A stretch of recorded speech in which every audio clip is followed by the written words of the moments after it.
Hello friends. Indian history के दूसरे lecture में आपका स्वागत है। पहला लेक्चर यदि आपने नहीं सुना है तो आप चैनल के प्लेलिस्ट में जाकर उसे अवश्य सुनें।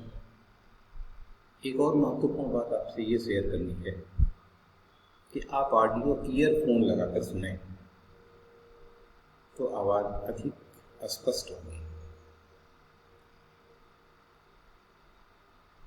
तो चलिए हम शुरू करते हैं। C14 रेडियो कार्बन विश्लेषण पद्धति टाइम मापने की सर्वमान्य पद्धति है, आप कह सकते हैं, के आधार पर सिंधु सभ्यता का काल 2400 BC से 1700 BC तक माना गया। सिंधु सभ्यता के 6 बड़े शहर हैं। उनका नाम है मोहनजोदड़ो, हड़प्पा, कालीबंगन, धौलावीरा, गढ़वारी कला तथा राखी गढ़ी। स्वतंत्रता प्राप्ति के बाद हड़प्पा संस्कृति के सर्वाधिक स्थल गुजरात में मिले। लोथल तथा सूतकोतदा सिंधु सभ्यता के प्रमुख बंदरगाह थे। अग्निकुंड लोथल से और कालीबंगन से प्राप्त हुआ। मोहनजोदड़ो से प्राप्त सील पर 3 मुंह वाले देवता पशुपतिनाथ, जिसके चारों तरफ हाथी, भैंसा, गेंडा और चीता के चित्र हैं। कभी कभी ये सवाल आता है कि इसमें कौन सा पशु है जिसका चित्र सील पर नहीं है। मोहनजोदड़ो से नर्तकी की कांस्य मूर्ति मिली। लिपि भाव चित्रात्मक है। दाएं से बाएं फिर बाएं से दाएं लिखने की परंपरा रही है। ग्रिड पद्धति का प्रयोग होता था। सड़कें पूर्व से पश्चिम, उत्तर से दक्षिण संपूर्ण पर काटती थी। केवल लोथल नगर के दरवाजे खिड़की सड़क की ओर खुलते हैं, अन्यथा बाकी सब पीछे की ओर खुलते हैं। मुख्य फसल गेहूं और जौ। मिठास के लिए शहद का प्रयोग किया जाता था। चावल के प्रथम साक्ष्य लोथल से प्राप्त हुए। मेसोपोटामिया में वर्णित मेहुला का संबंध सिंधु सभ्यता से है। पिगट ने हड़प्पा और मोहनजोदड़ो को विस्तृत साम्राज्य की जुड़वा राजधानी कहा। स्वास्तिक चिन्ह सिंधु सभ्यता की देन है। सूती और ऊनी वस्त्र का प्रयोग होता था।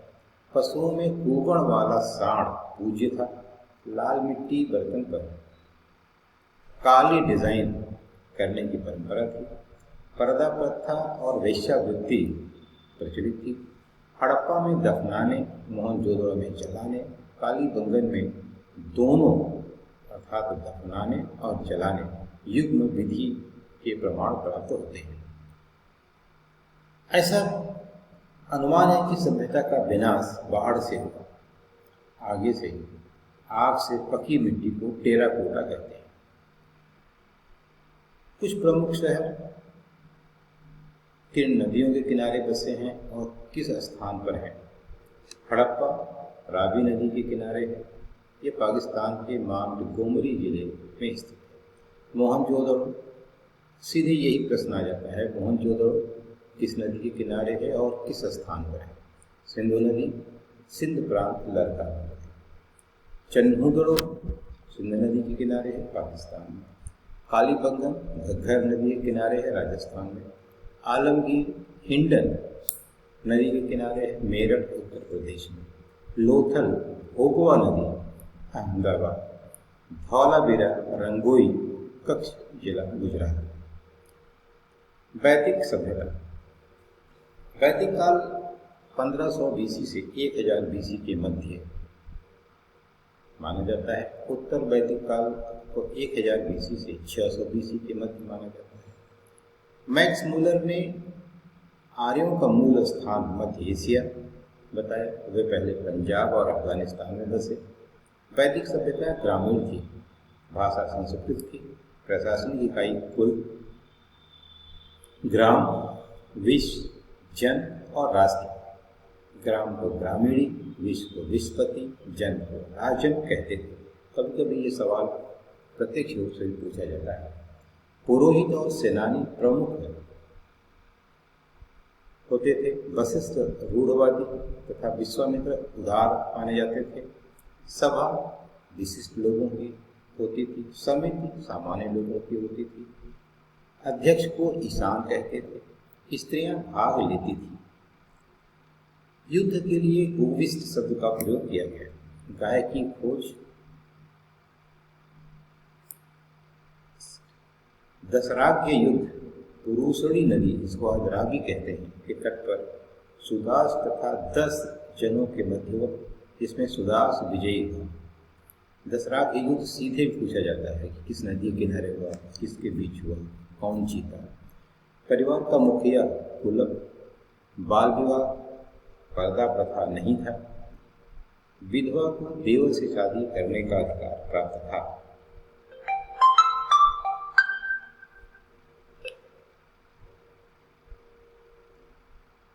स्त्रियां शिक्षा ग्रहण करती थी। लोक मुद्रा, अपाला, घोषा, गार्गी। स्त्रियां शिक्षा ग्रहण करती थी। लोक मुद्रा, अपाला, घोषा, गार्गी और याज्ञवल्क्य, गार्गी और याज्ञवल्क्य से शास्त्रार्थ हुआ।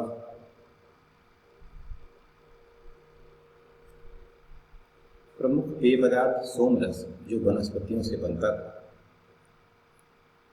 कुछ दर्शन और उनके प्रवर्तकों के नाम कभी कभी प्रत्यक्ष पूछे जाते हैं। चारवाक दर्शन चारवाक से, योग दर्शन पतंजलि का, सांख्य दर्शन कपिल का, न्याय गौतम का, पूर्व मीमांसा जैमिनी का, उत्तर मीमांसा बादरायण का, वैशेषिक कणाद का।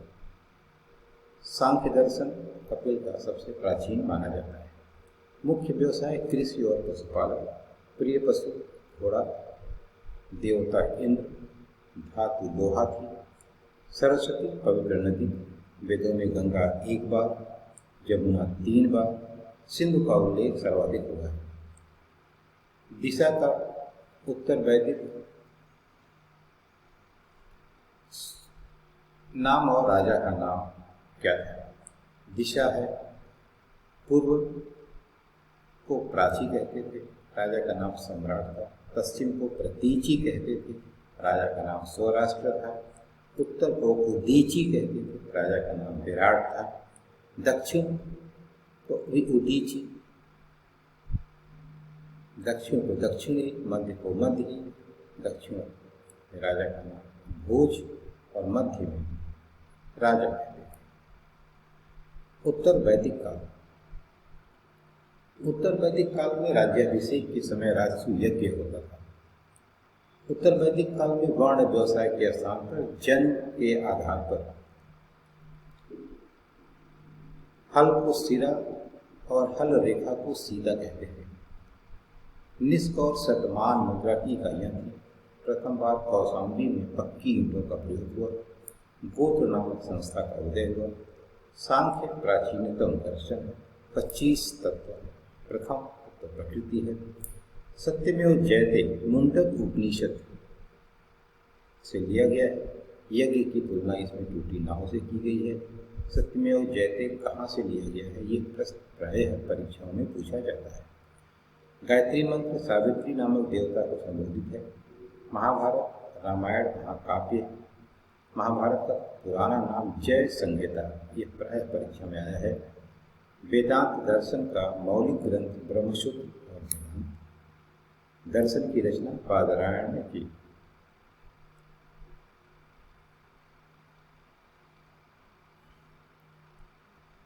महाजनपद।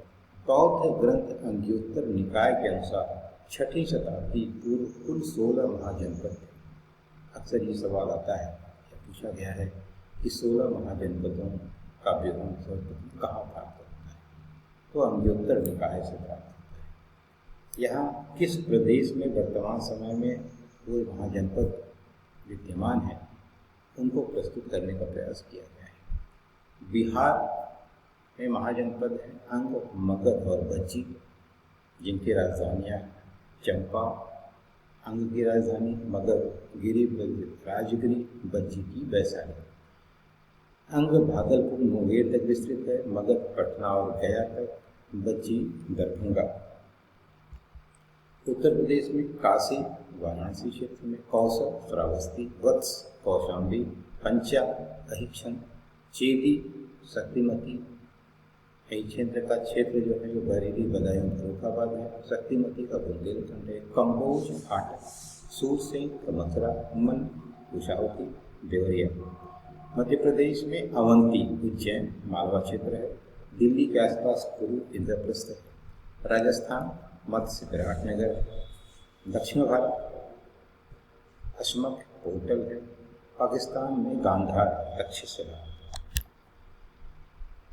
ये है इंडियन हिस्ट्री का दूसरा लेक्चर है और इसमें मुख्य उन बातों को सम्मिलित किया गया है जो प्रायः परीक्षाओं में सामान्य ज्ञान, इतिहास के नाम पर पूछे जाते हैं।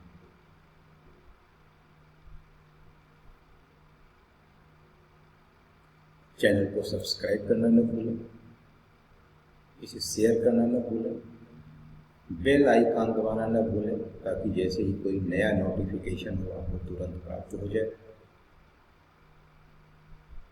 सभी प्रकार की परीक्षाओं के लिए इक्वली इम्पोर्टेंट है।